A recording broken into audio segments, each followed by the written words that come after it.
Hi, you're listening to a student-focused episode of the Sociology Show podcast. If you're studying the subject at GCSE, A-level, foundation, degree, or any other discipline, then this podcast could be of help to you. If you have a question for the show, then you can email the Sociology Show podcast at gmail.com, and one of the teachers, lecturers, examiners, or experts will answer your question for you.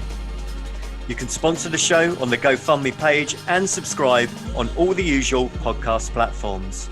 If you're going to class, going to the gym, or just chilling, put your headphones in and let's be sociology geeks together, eh? Hello and welcome to a student-focused episode of the Sociology Show podcast. This podcast is sponsored by Collins. High-quality student books, teacher guides and unbeatable value revision for GCSE and A-level sociology. And so Sociology Show listeners can get 25% off Collins sociology resources until the end of December 2021, including the new book, How to be a Sociologist, an inspiring introduction to studying sociology at A-level and university. Simply head to collins.co.uk/sociology show and enter the code sociology show at the checkout. Terms and conditions apply. I'll give you that again. It's collins.co.uk/sociology show. And if you enter the code sociology show at the checkout, then you are entitled to 25% off Collins sociology resources.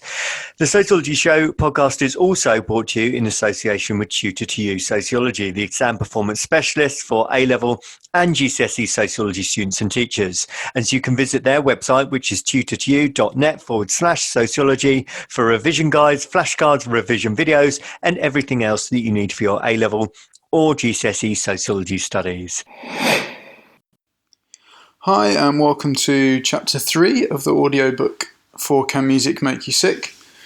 Being read by me, George Musgrave, on the Sociology Show podcast. It's continuing to upload the chapters, which is great, so I'm glad people are enjoying it. This is the first of the 3 empirical chapters of kind of the findings of our survey and interviews.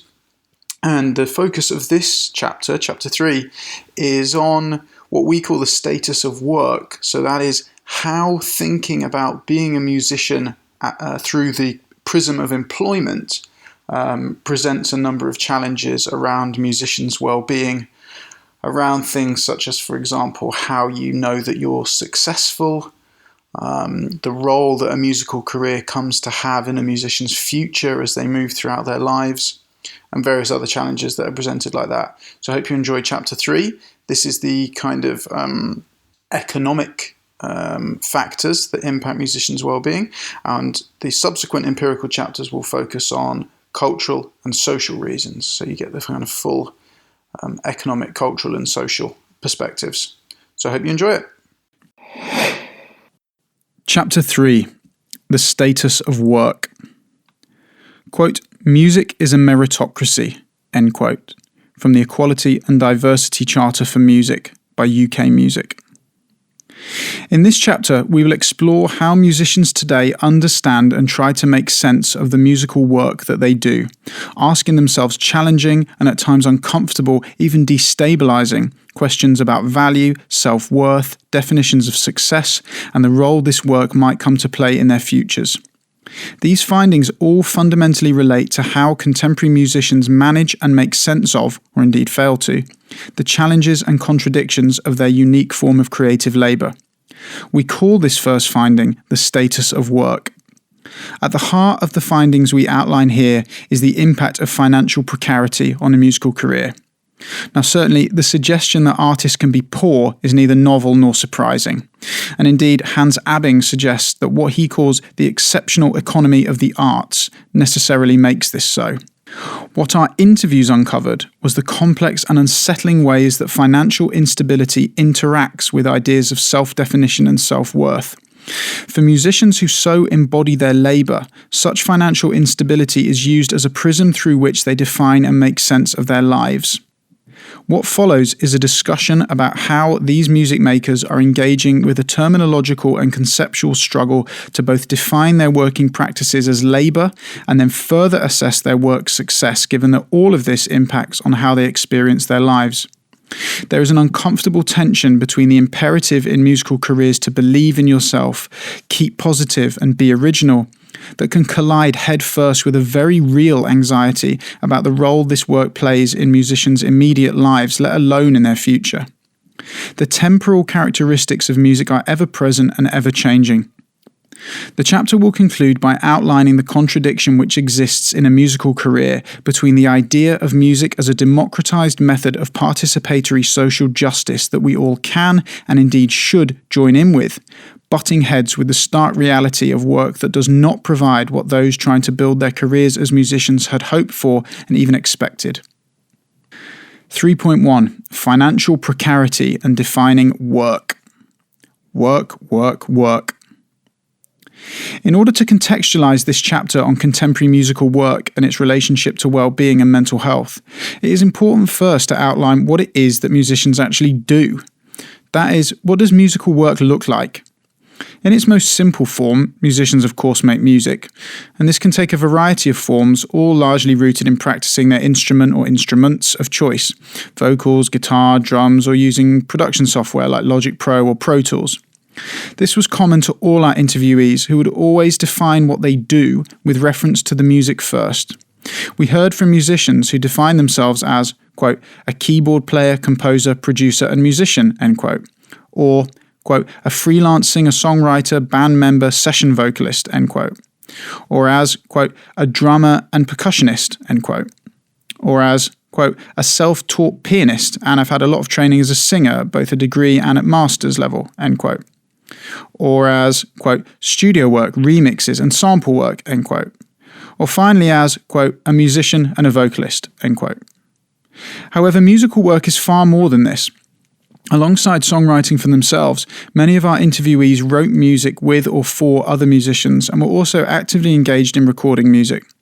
Some of those we spoke to recorded themselves in bedrooms or garages or attics, and thus had to learn how to use and manipulate recording software, while others used professional studio spaces, where they still often had detailed knowledge of equipment, mixing, vocal waveforms, microphones, and other technologies. In addition, music performance is of course key. This can be as simple as standing on stage and performing songs or DJing original material, but is often more complicated. Many of our interviewees organise their own live shows, acting essentially as promoters. One told us, quote, we literally built the stage we were going to perform on and pulled it back down after we played the gig, end quote. Another said, quote, we would book a theatre for ourselves and promote it ourselves. Just trying to promote myself because, there are no other ways to do it, and we thought that if we book this venue, it sells out, and then we can pay the band and we can pay the hire fee, end quote.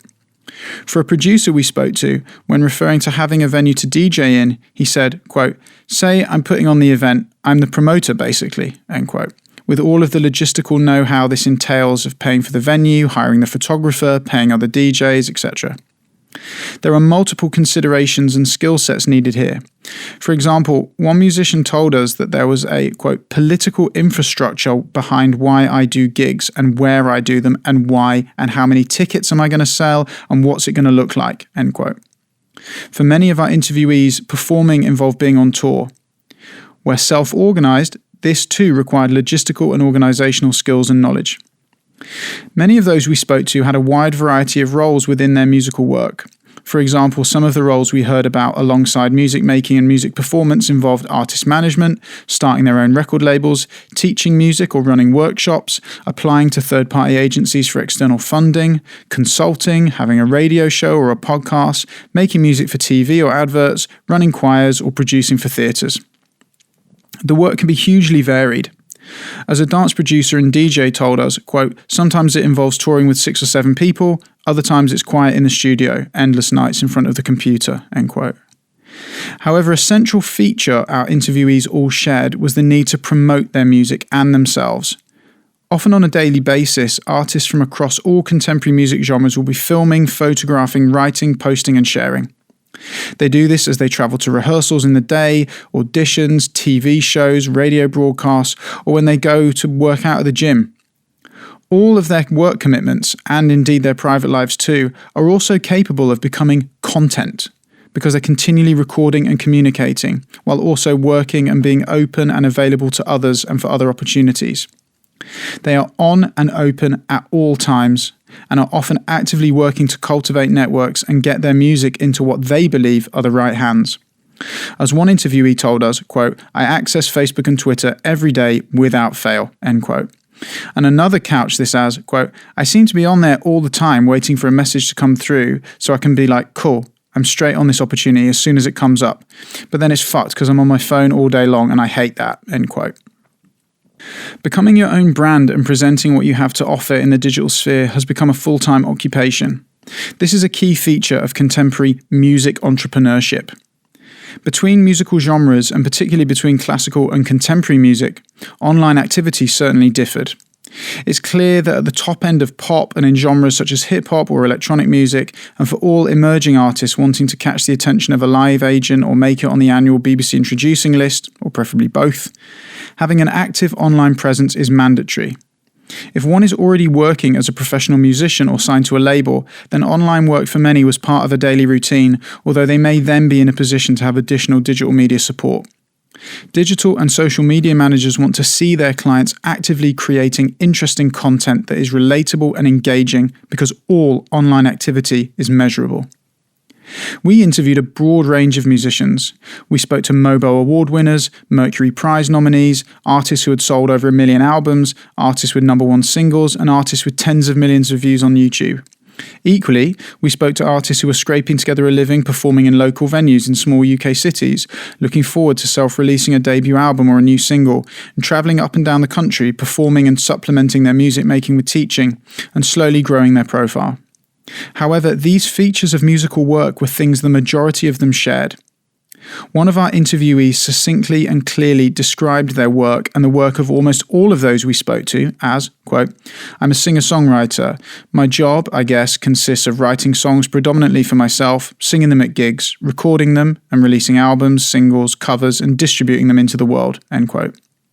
For those with musical ambition, musical work is far more than just making music. It is, quote, "the performance, the interviews, the travelling, the touring," end quote, rehearsing, creating content, negotiating, networking, and building a reputation. Money and meaning. Nearly all the musicians we interviewed spoke of the difficulty of making ends meet and the intense financial struggle that defined a great deal of their working lives, both the more financially secure ones as well as those at the start of their careers. As one interviewee put it, quote, "I wake up in the morning and the first thing I think about is money. It's constant stress," end quote. Certainly this finding relating to the economic plight of artists is not particularly new nor revelatory. Indeed, the recent global coronavirus pandemic, which occurred several years after our interviews took place and was just beginning at the time of writing, has acted as a particularly brutal reminder of the vulnerability of those working in music and in other creative sectors. The fact that financial precariousness is a primary source of anxiety for musicians is well known and borne out by several recent research projects, as well as historical and biographical music literature. However, what our research began to uncover were the many different ways in which this financial precarity manifested. Firstly, the nature of the impact depended on a musician's career stage insofar as it was experienced by both newly emerging artists in the expected ways, but also by more established artists who felt economically precarious as their money might vanish very quickly. Secondly, and perhaps more importantly, this precarity produced an existential questioning of the intrinsic value of the work these musicians were doing. It is obvious that financial instability goes hand in hand with anxiety, but this particular precarity demands a more fundamental questioning of what it means to be a musician. The question of how to define what one does as work circulated all the time in our interviews, with the critical definition often being that work must equal economic value in some way, but that conversely, it was always not just that alone. In an environment of often negligible economic returns, to what extent could musicians reasonably think of what they did as work, or even more formally as a career? And how might others, whether peers or friends or family, view their labour? The central concept was that without an economic exchange value, this work might not be recognised for the labour it is, either by musicians themselves or others. However, for musicians, music making is work, of course, but it is more than a narrow economic definition of work. This is the definitional existential crisis produced by high levels of financial precarity. If one's labour does not earn money, can one meaningfully refer to it as one's job or career? How do musicians know if musical work is, in fact, work? For some of the musicians we spoke to, the relative lack of financial value attributed to their work could cause others to question the merit of what musicians do. As one told us, quote, "People's attitudes towards musicians are pretty shitty.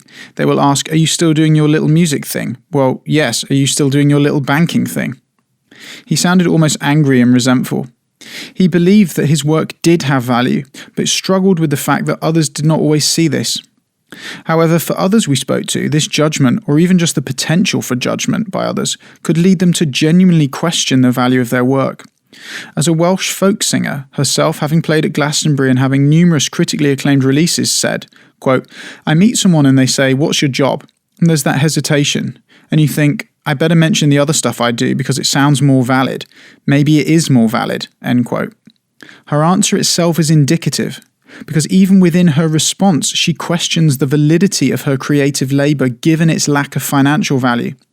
She was openly questioning the extent to which her musical work could reasonably be thought of as work. The previous interviewee echoed this when asked, "Do you think of this as your job?" They responded, quote, "Yeah, but I almost feel like I'm bullshitting people when I say that because I'm not earning enough money to call it my job, really. This is my job, but I'm not earning proper money from it. It's hard to explain.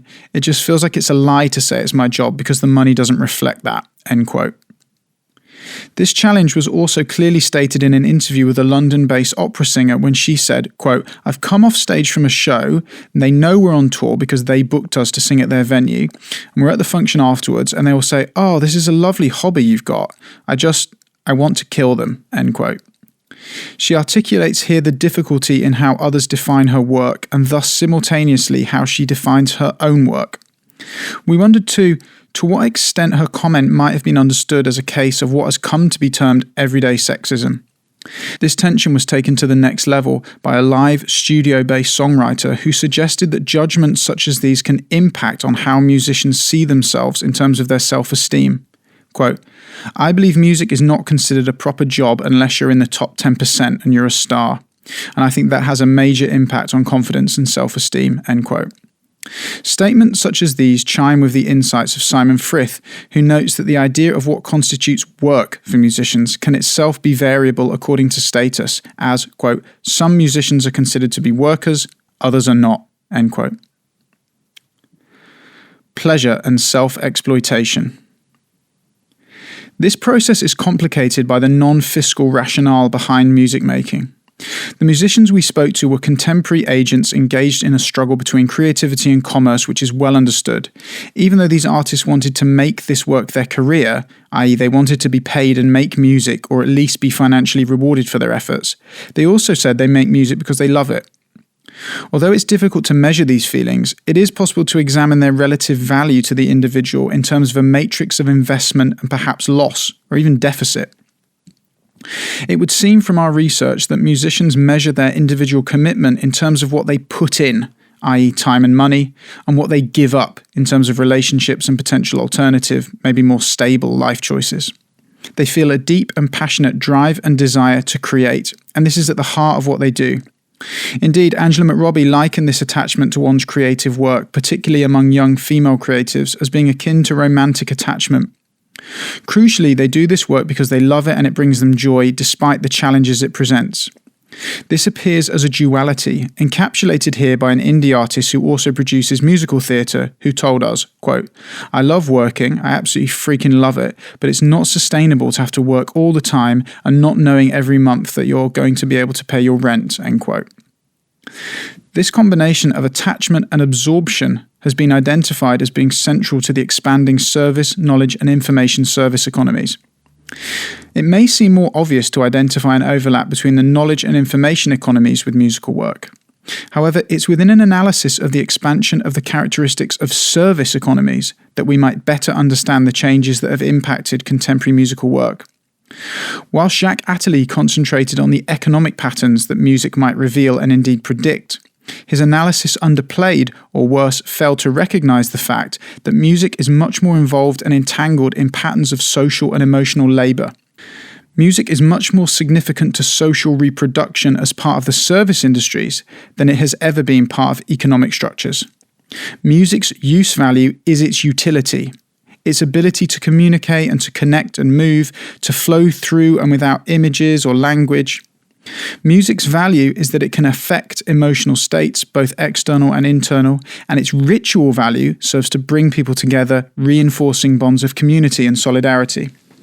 In this respect, Hochschild's work on the commercialization of human feeling and McRobbie on the expansion of the smile economy and passionate work offer a sharp lens with which to discuss the impact of contemporary musical working practices and to understand the paradoxes and contradictions that musicians articulate. As Federici points out, it is within the hidden world of free labour that capitalism's great expansions were born. The material circumstances of social reproduction and women's labour, whether it be reproductive labour, care work or housework, has been naturalised under capitalist modes of productions by gendering, concealing this work into a duty or a privilege.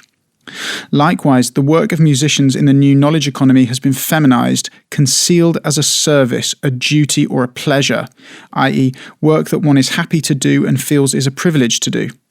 As one interviewee remarked, quote, "Doing something that you love doing is a blessing," end quote. However, this mode of production is always open to exploitation and relies on divisive social ordering along class, race and gender lines. Federici's contributions are important because they highlight the material realities of so-called immaterial labour that are often embedded within left thinking. These developments are underpinned by rhetoric within the creative industries that focuses on the potential and playfulness of musical work, while failing to acknowledge that its privileged position as a site of pleasure and creativity masks a darker world of inequality, division and exploitation. In this new environment, Jody Dean suggests that exploitation caused by these models of work can be understood as voluntary and thus self-inflicted. The damage is self-harm. All one needs to do is change one's attitude, to be positive, to believe in yourself, and to follow your dream.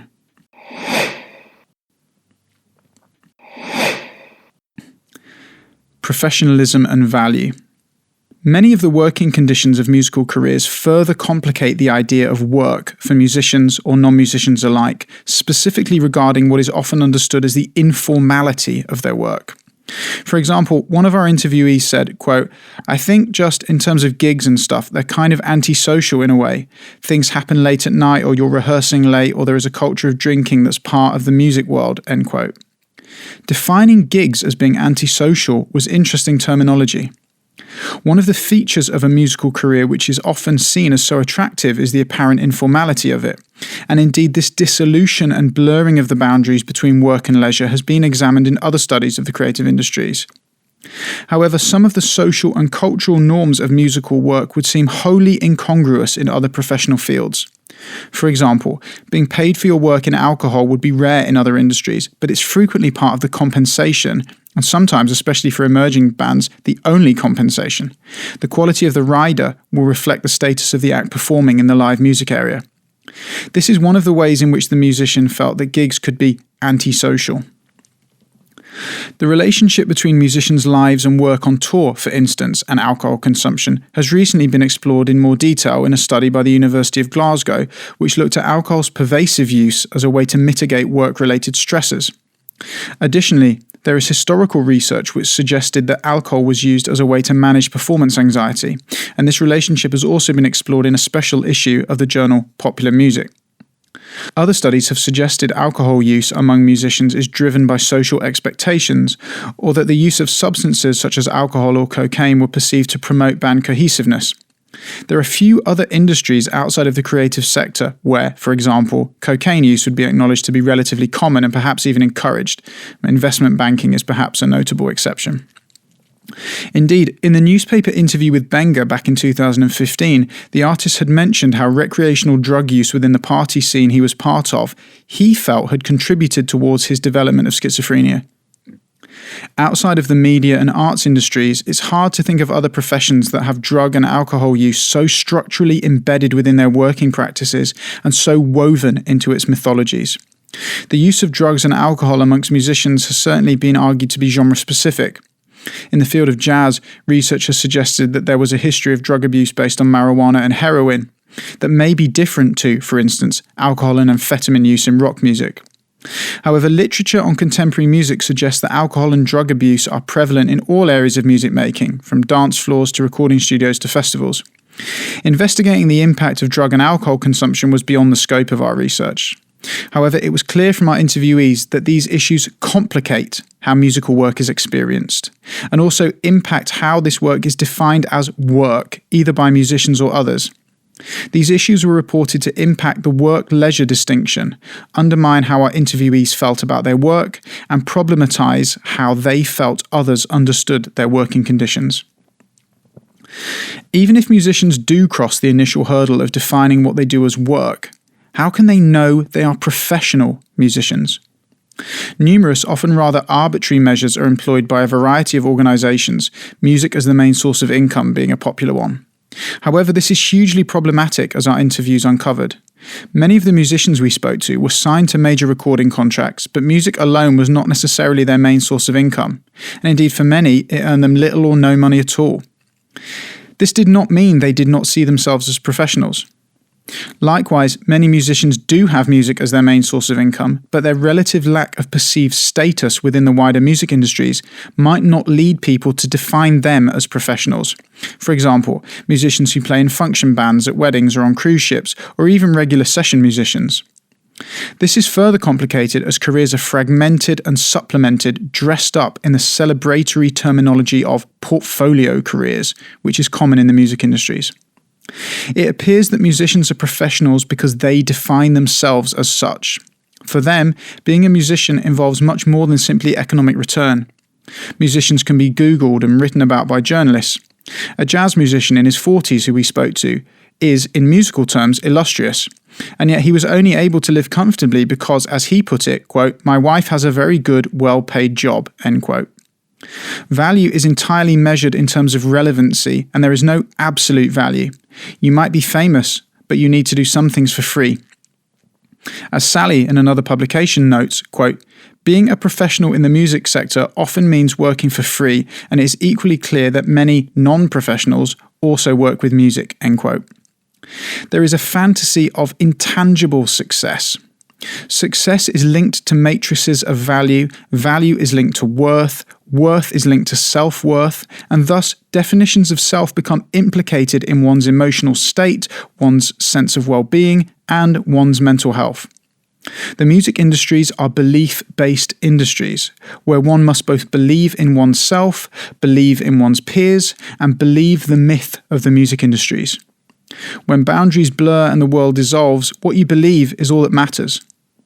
This debate, however, presents a second existential question facing musicians in an environment of negligible economic returns, alongside terminological and definitional imprecision about what does and does not constitute work, and this relates to how to define success.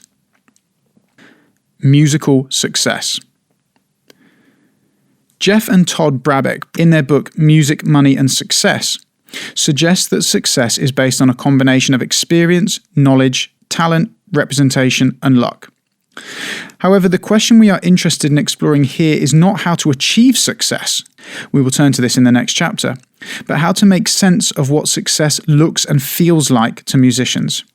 As Hennion stated back in 1983, quote, "At the heart of the frenetic activity of the record industry and of all conflicting opinion to which this activity gives rise lies a common goal, popular success," end quote. But what is success for musicians? The term is defined by musicians in ambiguous and nebulous ways. Indeed, as Gareth Dillon Smith notes, success for most musicians has yet to be determined, because success in musical work is made up of competing sets of individual matrices that bear differing weight according to the specific musical genre and geosocial historical setting, alongside the individual bent of the musical subject. Given this, it can appear imprecise and hard to grasp. How to define success?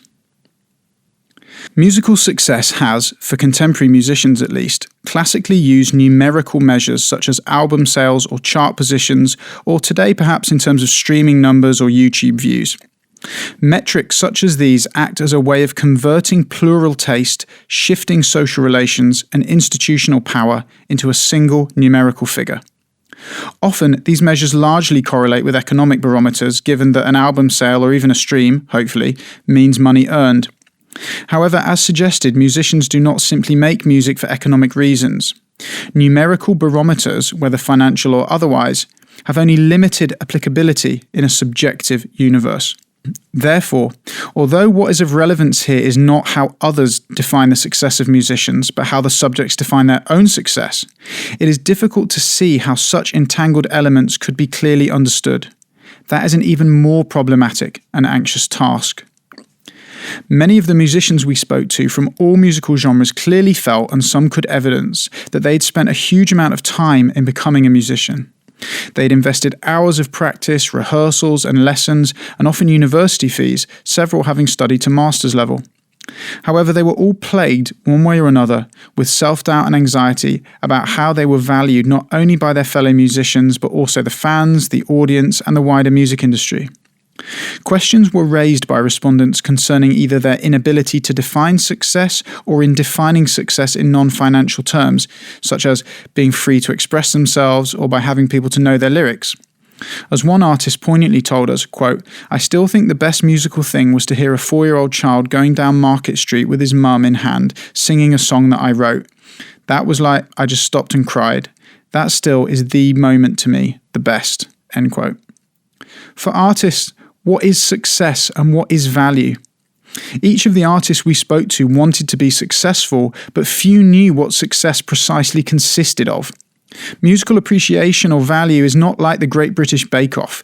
If Paul Hollywood tells you your cake is soggy and therefore bad and unsuccessful, you have to believe him. Music doesn't work like this. For some, simply being able to be a musician was success for them, whilst for others, signing a record deal or playing a particular festival or collaborating with a particular hero of theirs was their holy grail. Likewise, if someone in a powerful position, such as a journalist or in A&R, says something derogatory, this might just be dismissed as their opinion. Given that the music industry is, quote, based upon opinions, according to one of our interviewees, one interviewee told us that this meant, quote, "No one can tell me what I can and can't do with my art," end quote. The issue is constantly one of balancing what one considers success in one's life, such as financial stability, which is tangible, or happiness, which is intangible, alongside other barometers such as prestige, creativity, acclaim, or indeed financial stability too. The reality is that often the music barometers and the life barometers are not always in sync. Capital, image, and illusion. One might reasonably argue that financial precarity and terminological ambiguity in defining the nature of work and/or success predates digitalization. So what is new here?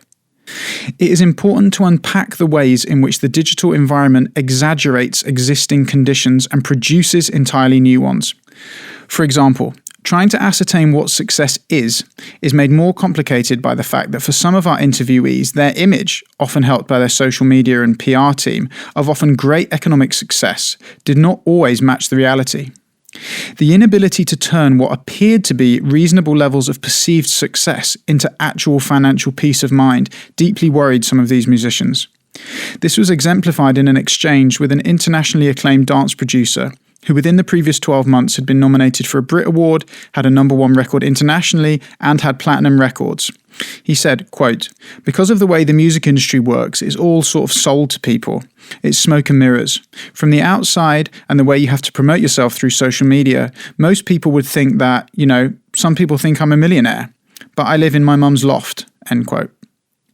In terms of Bourdieu, there is an acknowledgement that it is often incredibly difficult to convert what might be enormous reserves of social and institutionalized cultural capital, which could now be acquired and communicated online very publicly, into economic capital, i.e., to translate their music's ritual and social value into economic value.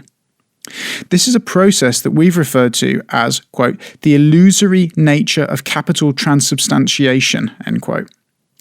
In economic terminology, we might say that this form of creative labour suffers from a return on investment dilemma. Another musician we spoke to put it like this, quote, "There's people that I know or people that I've met, and you'd put them in the upper echelons of UK underground music or whatever. I know they go through periods where they're struggling and they're touring around the world all the time. And it's like, how the fuck does this make any sense?" End quote. Musicians, as we've been exploring, often define success in non-monetary ways, which might be understood as the acquisition and maximisation of Bourdieu's cultural capital, whether institutionalised in the form of support on BBC Radio 1 or being released by Universal Music or otherwise. These subjective barometers are critical, and they're required by a double investment of economic capital. Paying for their musical equipment, of course, but also the opportunity cost of not working in alternative paid employment, and harnessing and exploiting social capital, which they're increasingly able to cultivate online. Social networks and formal and informal relationships are invested in as music is shared in Spotify playlists or YouTube uploads or plays on the BBC or other similar platforms. This performative nature of a musical career demands projecting an image of success, being on TV, being on the radio, being featured in magazines, etc. The issue then becomes one of interconvertibility, or what Bourdieu would call transubstantiation. How do musicians convert these outwardly visible signs of success into financial stability? How do musicians know their labour is work, and how do they know, or perhaps even more importantly feel, that this work is successful? We have conceptualized this phenomenon in a previous publications as follows, quote, "This process of acquiring cultural distinction, understood through the prism of Bourdieu, is representative of creative practice that exploits cultivated social capital, existing cultural capital, and investments of economic capital in order to maximize privileged cultural capital.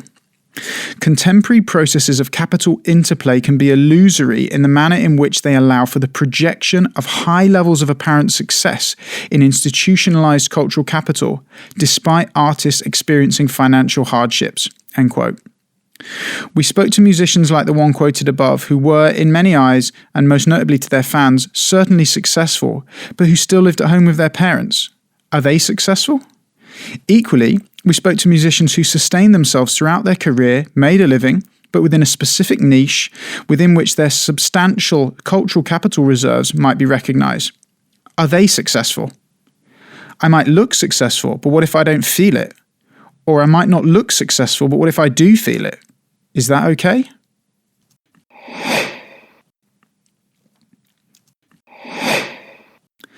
Failure, responsibility, and identity.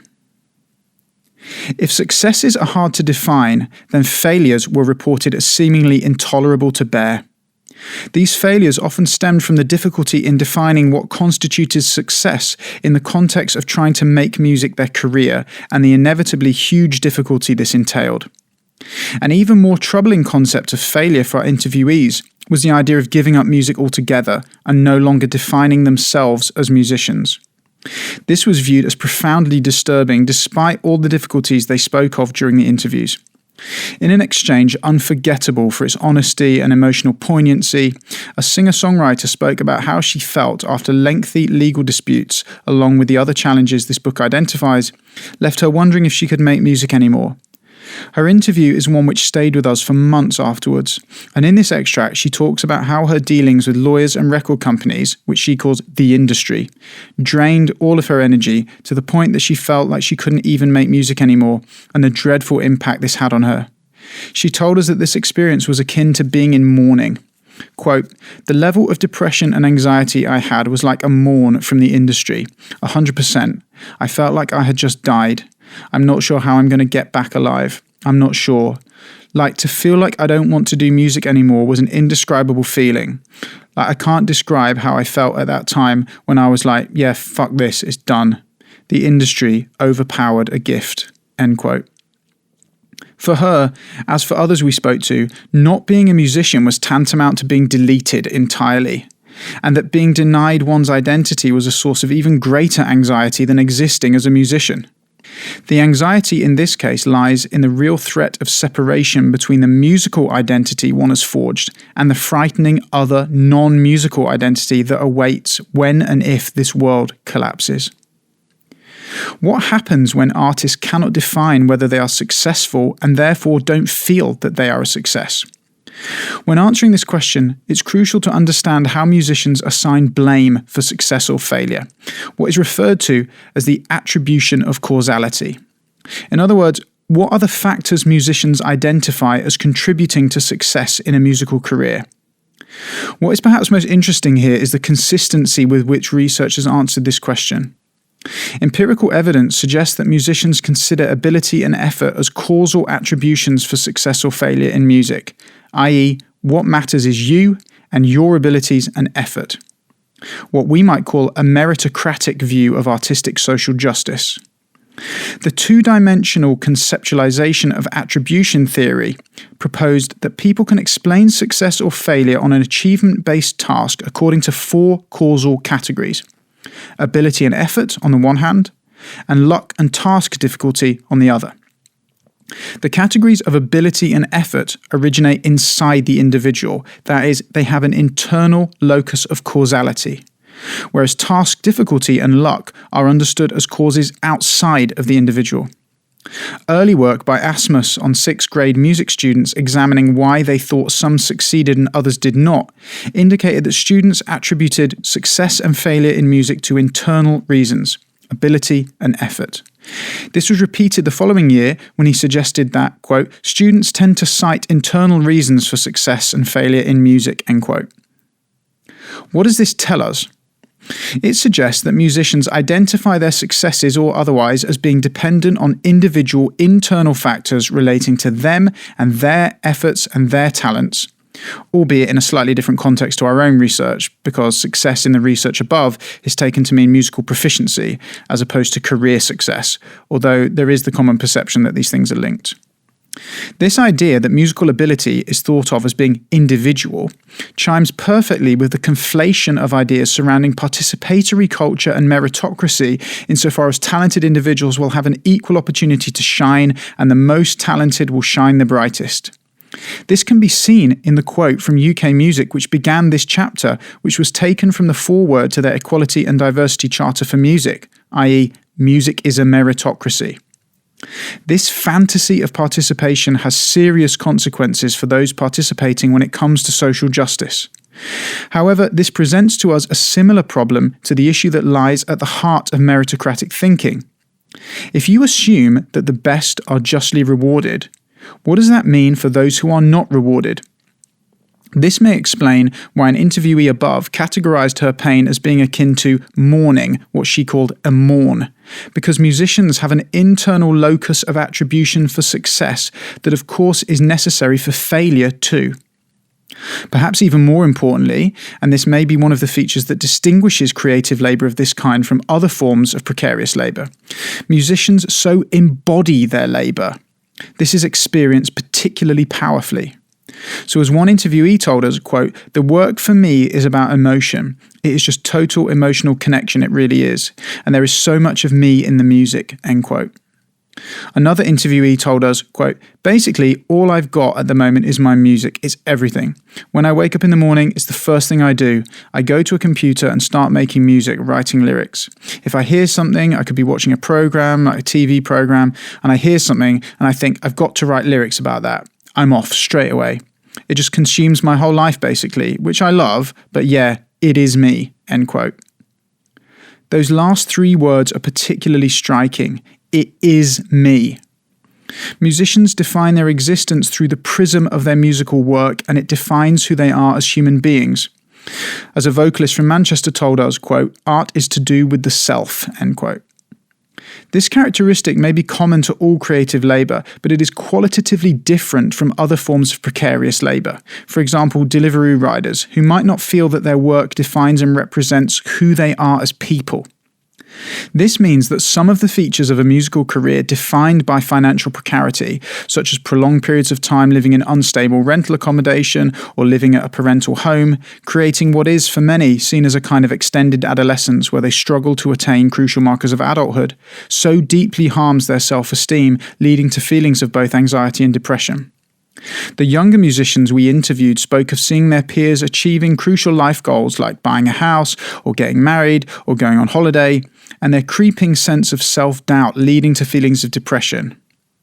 These comments highlight how the millennials in our research saw their own prospects and futures in comparison to the previous analog generation of music makers and their parents, but also to a golden age of record sales, a rosier past that contrasts harshly with the current vision of a darker future, even what Mark Fisher calls a cancellation of the future, as all thoughts of a golden future that an earlier era seemed to promise are obliterated.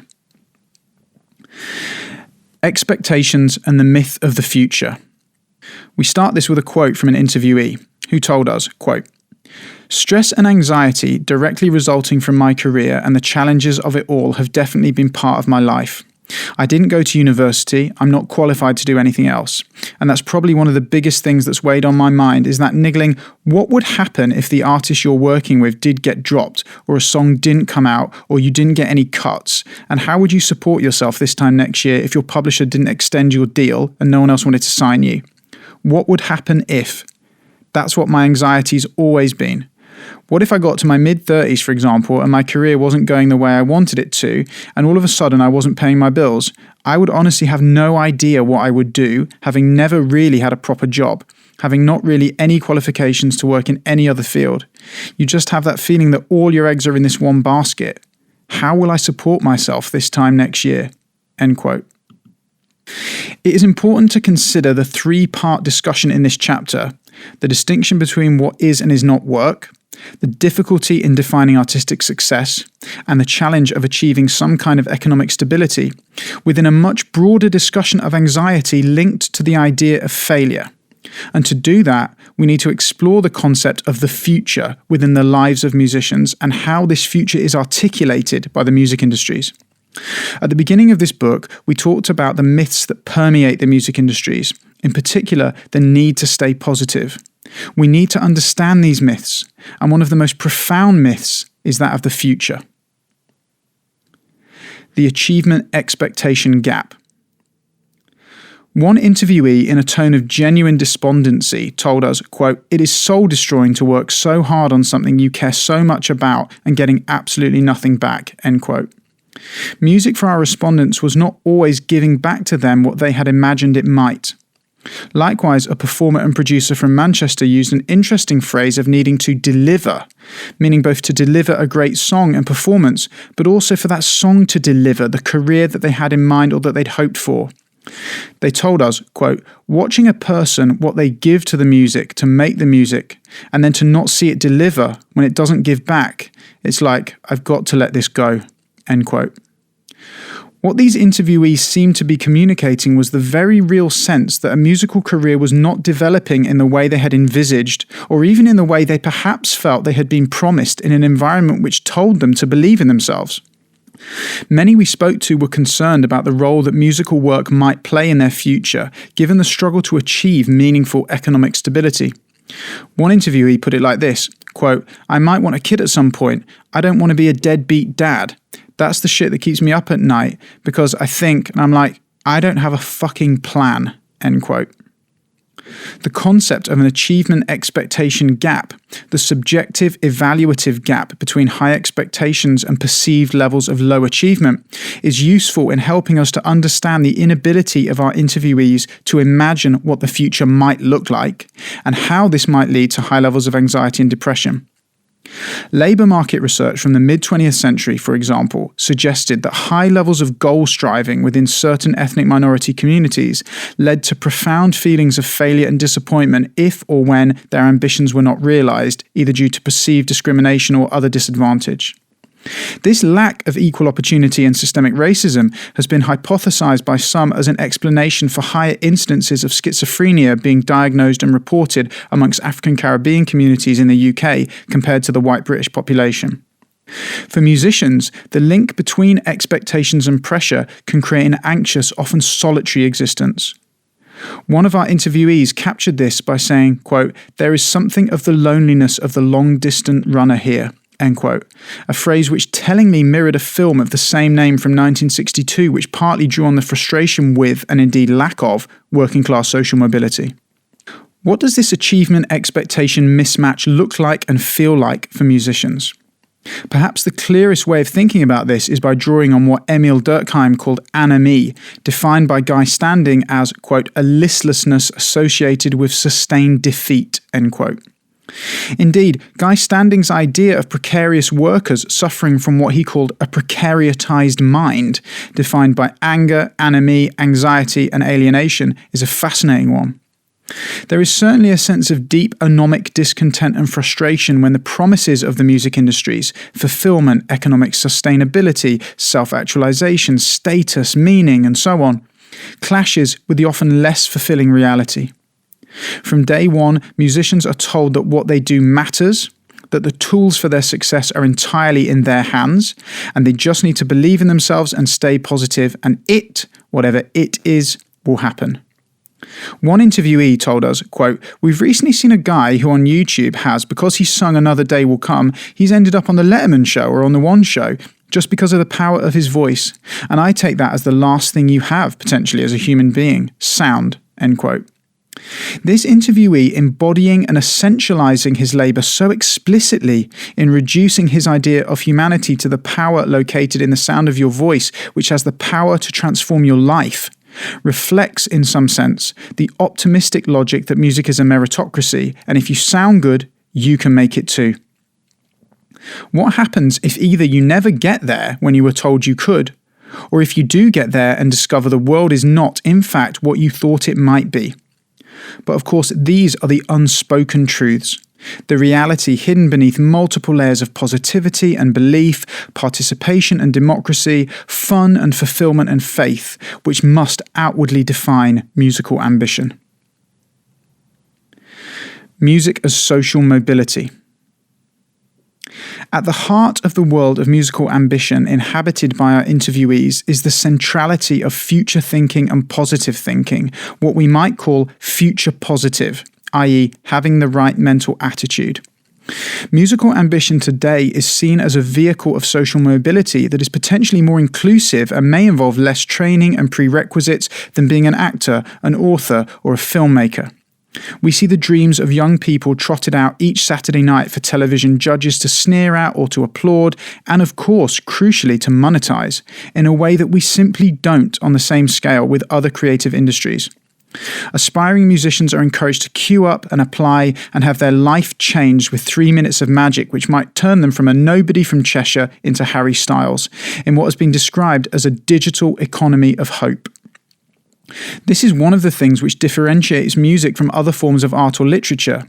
Today, the story goes, there are a myriad of alternative routes to musical training and apps that can help, from GarageBand and YouTube or SoundCloud or Bandcamp, or the BBC introducing Uploader, which is a service that allows musicians to upload their music and have it sent to DJs and producers to listen to and hopefully play on air. Today, once you've finished a song, it can be given to a digital distributor to send to Spotify and pitch to a playlist which you might get a place on if you're good enough. The internal locus of success attribution fusing perfectly with the belief-based ideology of the music industries. In the fantasy of participation founded on the myth of meritocracy, the music industries continue to promote and project these ideas. We need to critically interrogate the UK music quote at the top of this chapter, which said, "Music is a meritocracy." Many in music genuinely believe this. The argument is that cultural production should or could be a model of social justice, which is critiqued by Mark Banks, who reveals a very different reality, and more recently in the work of Orion Brooke and colleagues, which so damningly illustrates this point.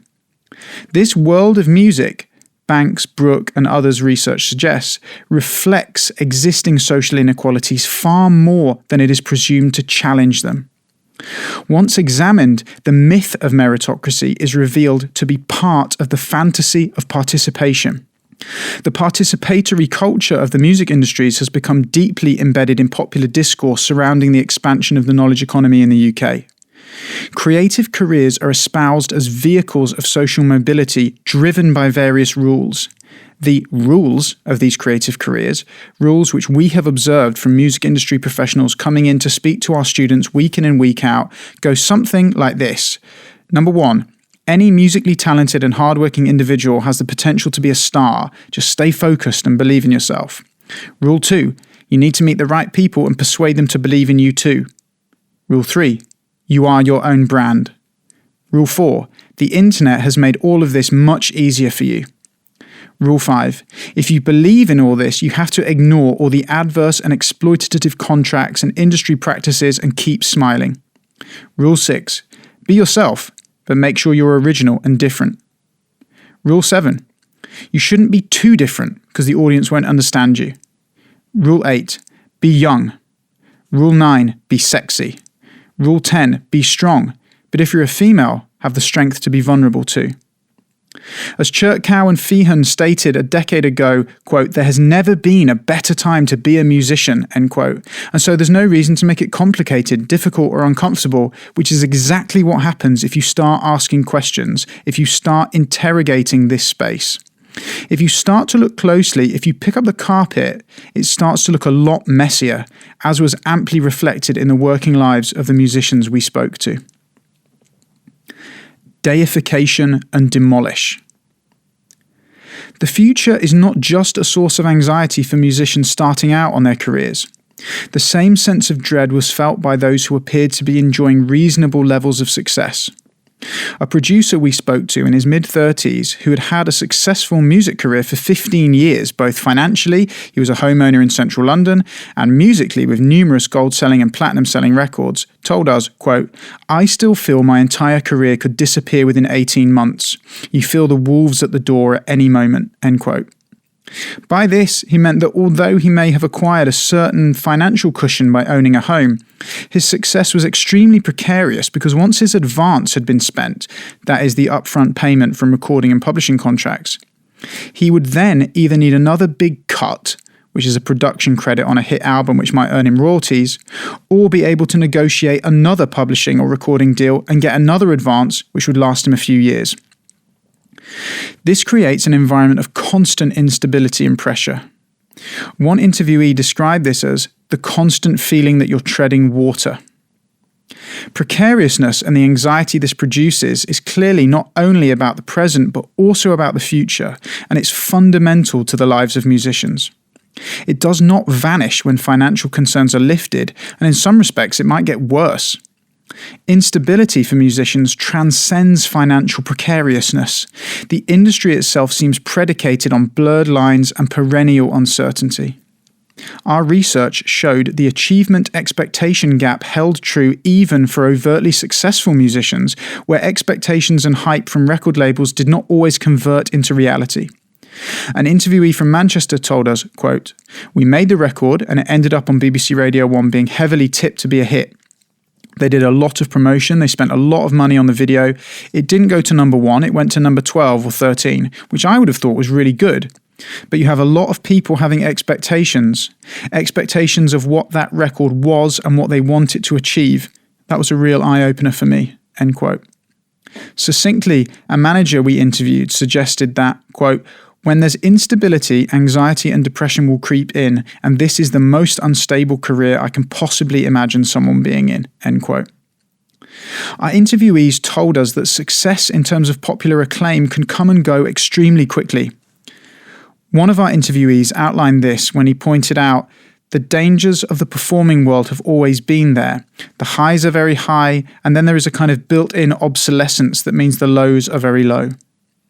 This quote speaks of the thrill and difficulty of performing to audiences on successive nights, and then the sadness experienced when it was all over. This pattern tends to intensify as careers grow. As the stages, audiences, applause and acclaim grow larger and louder, the contrast with the silence and the stillness of home life becomes ever more acute. This precarity of success could also be seen when musicians told us about being hot or in demand, and how this could come and go as genre tastes change quickly, perhaps even inexplicably. One told us, quote, "There are artists that are the bottom of industry jokes 1 minute and then could turn the corner the next. I remember the first hit song I wrote that was a hit in the UK. It went to number 2, sold 500,000 copies. The same artist sold 500,000 copies. I remember reading the statistics that it was the 25th most successful single of that calendar year. That same artist was dropped by Christmas. That song was number 2 that summer, pretty much the whole of the summer, and that guy has never been seen again since. I've literally not heard his name in a music industry context. I remember seeing a poster saying that he was playing a gig in a little bar," end quote.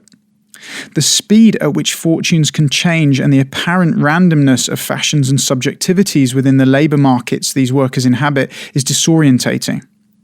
What is popular and in vogue at a BBC Radio 1 playlist meeting this week, whether it's rock bands or rappers or female R&B singers, etc., might no longer be popping the next week. Hoskins describes this process as, quote, "deification and demolish," end quote. The fickle nature of creative success means that musicians have a conflicted relationship with their work. They may be working as hard as they can, and yet this may or may not have a role in their futures. Of course, this is complicated by the fact that creative careers are not fleeting at all. What can appear as an overnight success often has years or even decades of hard work behind it.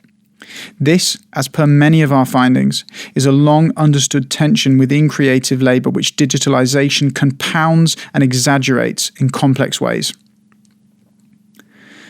3.4. Conclusions. Take part. Make content. The findings in this chapter have been threefold. Firstly, the work that musicians do is far more than just the practice of music making. Forging a career in creative production is all-consuming, involving the musician's time, personality, and identity. At the same time, social validation for this activity is difficult if judged according to the normative structures of and expectations around employment and its rewards. This leads musicians to question the value of what they do, which is further complicated by behavioural norms that blur the concept of professionalism. Secondly, musicians struggle to meaningfully define what success is. This all takes place in a setting in which representations both of self and of others is in overdrive. Coupled with endless demands for musicians to provide a constant flow of self-referential media, it all muddles what being successful looks and feels like. The musicians we spoke to were acutely aware of the authenticity of their own and their peers' mediated representation. This reflexivity left them in a constant state of doubt that was particularly destabilizing as it challenged their identity and what they believed in, even more so if they perceived themselves to have failed. Thirdly, musicians are anxious about the role their work might come to play in their futures. This occurs both for those at the beginning of their careers who struggle to monetize their work, and also for those with more established careers who feel that everything might vanish almost overnight. The closure of all live music venues following the global outbreak of COVID-19 crystallizes concerns such as these in a terrifyingly harsh fashion. What would they do next? Many found that impossible to even imagine, let alone to articulate. This embodiment of one's work is one of the central features of a musical career. It is more than just work, and certainly more than just economic work. It is a method through which these workers articulate themselves and give meaning to their lives. Understanding this work solely through the prism of economic return is necessarily problematic and insufficient. The experience of making music is at the heart of this insofar as it's based on reflexive and repetitive practices. The French word for rehearsal is répétition and requires discipline.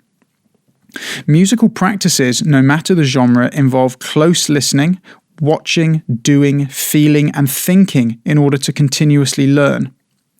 They involve repeating the same part over and over again. They involve listening over and over again, such as when creating drum loops using computer software, and they involve correction. They require self-discipline and are disciplining, although some genres may appear to be more reliant on rehearsing than others. There would appear to be something in this model of practice that maps onto the behaviours demanded by the new apparatus of communicative media with which most of us now interact daily. The practices of messaging and checking and monitoring, sending information out into the world, looking for incoming messages, monitoring numbers, and deliberate conscious self-promotion, as well as more playful approaches that are everyday, informal, but recorded, are becoming integrated into all forms of life, but they remain central to contemporary musical practices. What does it feel like to do this work, to be this work? What does it feel like to work so hard at something which you or others might not consider work per se, which produces outcomes which are so hard to make sense of and which often contradict each other? Work that can reap such wonderful rewards but has them taken away in an instant, and which relies on a belief and positivity that you have to produce from within yourself when all around you seems so difficult and at times negative. When looked at like this, is it any wonder that the work which musicians do makes them so anxious? And is it any wonder that the inevitable failures both of the present and the future, so internalized in this fluid and unstable world, produce such feelings of despair? The first proposition of this book, therefore, in seeking to explain the high level of self-reported anxiety and depression among musicians, lies in the nature of the work itself, whereby employment-based precarity translates into psychological or existential precarity. The issue becomes one of persistent and profound uncertainty. Of course, all careers have stresses and challenges, and features of musical work outlined here are shared with workers in other fields, both creative and intellectual. But what is interesting about musical practices is the way that all of these factors come together and are amplified by the conditions of digital labour. They interact, intersect, and collide to create working conditions which seem to create the perfect storm for anxiety and depression. However, musical work exists within more than just the economic matrices explored in this chapter. There is also the question of its cultural and its social validation, and it is this feature of musical ambition we will examine next. The Sociology Show podcast relies on the kind contributions of sponsorship and donations. If you enjoy the show, then you can help with the hosting costs by donating as little as £5 on the GoFundMe page. Simply visit uk.gofundme.com and search for The Sociology Show. If you can donate, then you will be sent a Sociology Show pen as a small thank you for your continued support of the show.